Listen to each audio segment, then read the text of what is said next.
crise climática é uma realidade global, porém nem todos sofrem suas consequências no mesmo grau.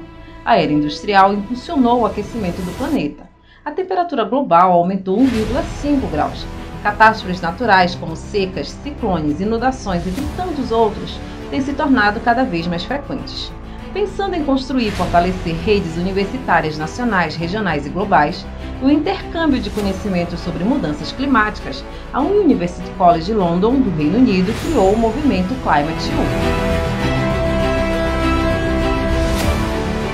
U. Eu integro a rede de pesquisa Climate U, transformando as universidades para o clima e mudança.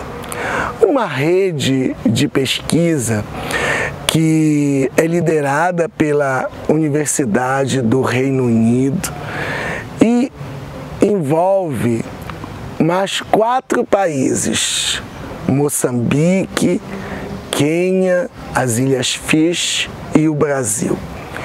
No Brasil, a nossa rede é coordenada pela Universidade de Passo Fundo, envolve a USP e a Universidade Federal do Pará. A universidade tem a capacidade de influenciar positivamente a sociedade, pois atua direta e indiretamente nela. Os países participantes do estudo têm populações altamente vulneráveis aos impactos das mudanças climáticas. Mas o objetivo fundamental é criar um coletivo de governança territorial envolvendo representantes dos movimentos sociais locais, de ribeirinhos, pescadores, extrativistas, agricultores familiares, quilombolas, não é? Com professores e estudantes das universidades e mais representantes da classe política, seja das secretarias municipais ou das secretarias estaduais, envolvidas com o meio ambiente, envolvidas com a agricultura, com o desenvolvimento local. Na Amazônia, os impactos ambientais são causados principalmente por empreendimentos estatais e privados, nacionais e multinacionais, de exploração agropecuária, mineração, garimpo, usinas hidrelétricas, minerodutos, estradas e redes elétricas sem planejamento de sustentabilidade. Esse projeto ele tem como objetivo estudar as implicações dos grandes projetos hidroviários e os seus impactos nas questões ambientais, precisamente na natureza, e as implicações nos direitos humanos. Na Ilha do Capim, no município de Abaetetuba, no Pará, os moradores têm lutado contra a implementação de projetos que alterariam o seu modo de vida. Fora Cagil! Fora Cagil!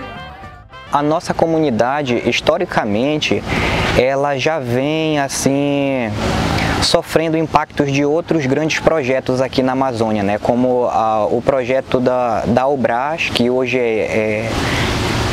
tá junto com o projeto da Hidro, né? Hidro Norte. Então essas comunidades, elas vêm há mais de 30 anos sofrendo impactos desses projetos, e há um consenso assim de que esses projetos eles trazem muitos problemas para essas comunidades, né? Então, quando surge a discussão sobre o projeto da Cargill, desse tupi lá no assentamento da Ilha Xingu, isso causa uma preocupação nas famílias, um incômodo nas famílias, né? E isso começa a surgir nos diálogos dentro das reuniões dos movimentos sociais. Abaetetuba possui cerca de 160 mil habitantes. 41% dessa população vive às margens dos rios e igarapés nas muitas ilhas que compõem o município. É essa população ribeirinha que vê com preocupação e temor a implantação de empreendimentos em suas áreas. Empreendimentos como o da multinacional estadunidense Cargill, que pretende construir o terminal portuário de uso privado em suas águas. A área escolhida para esse novo terminal está nas ilhas de Abaetetuba, município localizado bem perto da capital paraense e com grande tradição no comércio fluvial. O terminal de Abaetetuba vem completar a matriz logística da Cargill no norte do Brasil. Uma logística fluvial eficiente e sustentável, em harmonia com as comunidades e o meio ambiente. Nos momentos que nós estivemos nas ilhas, nós fomos visitar algumas dessas barcaças que já estão instaladas, né, em algumas partes do Rio Tocantins, e nós tivemos a oportunidade de perceber o quanto isso vai afetar, sobretudo, a vida, mas a produção, né, alimentícia também dessas comunidades. A nossa visão, como um projeto privado, e a nossa comunidade é coletiva, uso do nosso território é uso exclusivamente coletivo para a atividade do agroextrativismo, da pesca, do extrativismo das sementes.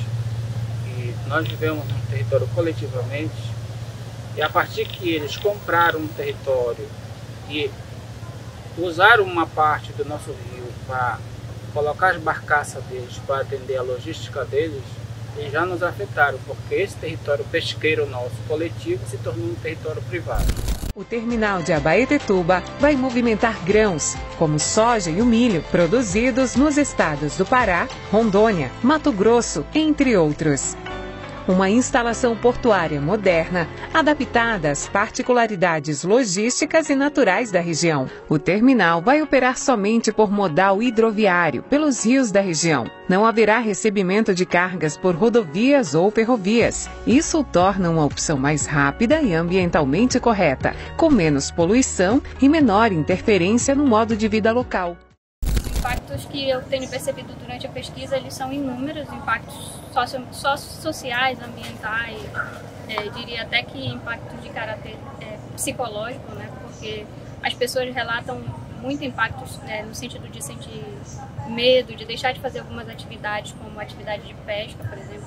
Recentemente eu entrevistei uma pescadora que ela falou que era muito comum pegar a embarcação e sair sozinha para pescar, e hoje é uma coisa que ela não faz mais, principalmente naquela região ali do Furo, porque ela se sente intimidada pela presença de balsa.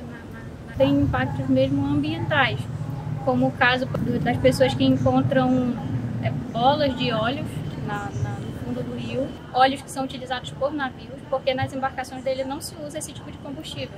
Então é um óleo que ele não dissolve, ele fica como se fosse uma bola presa nas redes, e isso acaba afastando os peixes. As populações tradicionais que vivem nesses territórios há muitas gerações temem que seu modo de vida seja prejudicado com a implementação de grandes projetos. Essas comunidades amazônicas fazem uso de meios de produção não predatórios, contribuindo para a preservação do meio ambiente e a sustentabilidade de seus territórios.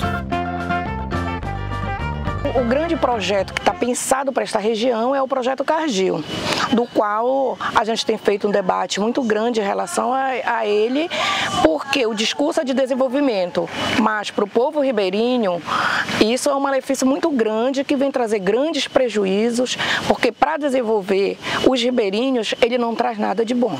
Houve uma redução da pesca, houve uma redução do livre trânsito nos rios, que isso é uma coisa que é inaceitável, porque o rio ele é um bem coletivo de uso comum do povo. E aí pode-se falar, mas um rio, uma parte do rio, não, isso é a vida deles, o rio é de fato a rua deles. Então, na verdade, eles estão sendo violados no direito de ir e vir.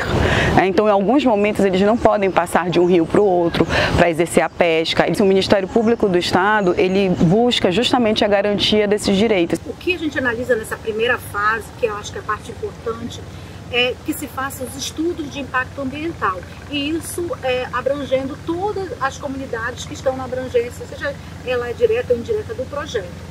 Nesses estudos que se faz dentro do licenciamento ambiental, é a partir dele o primeiro passo para a gente avaliar a viabilidade do projeto. O terminal vai agregar valor à cidade de Abaetetuba, gerando empregos formais para moradores locais, capacitação de mão de obra, desenvolvimento de projetos sociais, atração de mais negócios ligados ao porto, entre outros benefícios. A presença desses grandes projetos provocam uma desarticulação de práticas e da economia local, e muitas vezes impulsionados por uma ilusão desenvolvimentista de que o emprego e, na verdade, a empregabilidade poderá representar um futuro melhor. Mas isso, a experiência dos grandes projetos na Amazônia, a história tem mostrado que muitas vezes esses empregos, quando eles ocorrem, eles são ocupados por pessoas de fora da região, porque muitos desses demandam uma formação qualificada que muitas vezes não se tem. É uma coisa que eu vejo que a gente tem que, para aderir àquilo, nossos direitos, hoje a gente tem que lutar por esses direitos. E isso, para nós, como mulheres, é uma coisa muito importante. A gente se engajar numa política para mostrar que a gente também é importante, que a gente também é mulher, mas a gente também serve como cidadão, como político. E nessa nossa sociedade que nós estamos vivendo, nós não podemos nos calar. Nós temos que anunciar, mas também denunciar muitas injustiças que tem no meio de nós. Não é o mercado ou grandes projetos que podem repercutir com a garantia de direitos e a melhoria das condições de vida dessas populações. O que é capaz de revestir essas comunidades de que sejam sujeitos de direitos e não sujeitos de discursos de direitos, são políticas públicas, são ações do Estado nas suas múltiplas esferas, com a própria organização da sociedade civil e dos movimentos sociais.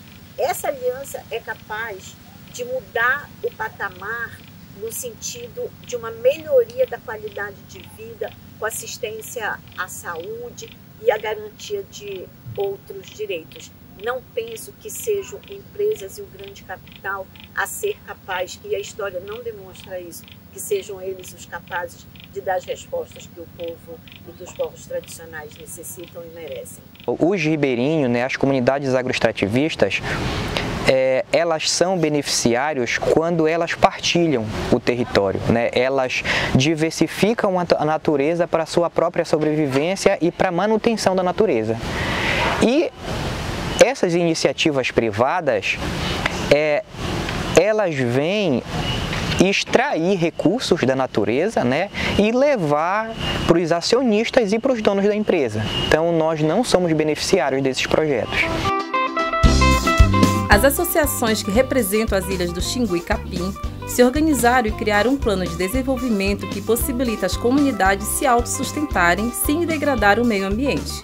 O projeto, chamado de Partilhar, é baseado no bem comum.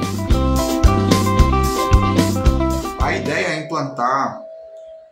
desenhar e implantar um centro tecnológico de valorização de bens comuns que se caracteriza por um conjunto de agroindústrias integradas com interações sinérgicas entre elas, a tal ponto que os próprios resíduos do processo de produção, de processamento dos bens comuns, eles sejam incorporados no próprio processo produtivo e sejam utilizados como produtos para gerar novas riquezas. O nosso projeto de vida, ele se baseia tanto no modo tradicional da vida, que é de partilha dos recursos, e ele se baseia também na própria política de Estado, que foi a criação dos assentamentos, os projetos conhecidos como PAI, projeto de assentamento agroextrativistas. Esses projetos, por lei, eles foram criados considerando que o território ele é comunal. A licença do empreendimento da Cargill atualmente está suspensa. Este estudo, realizado pela UFPA em parceria com o Climate U, tem o objetivo de criar coletivos de governança territoriais para enfrentar os impactos ambientais que destroem os biomas e expulsam os povos tradicionais de suas comunidades e provocam alterações no clima, contribuindo na formulação de políticas públicas que assegurem os direitos da comunidade ribeirinha, quilombola, indígena e proteja seus territórios.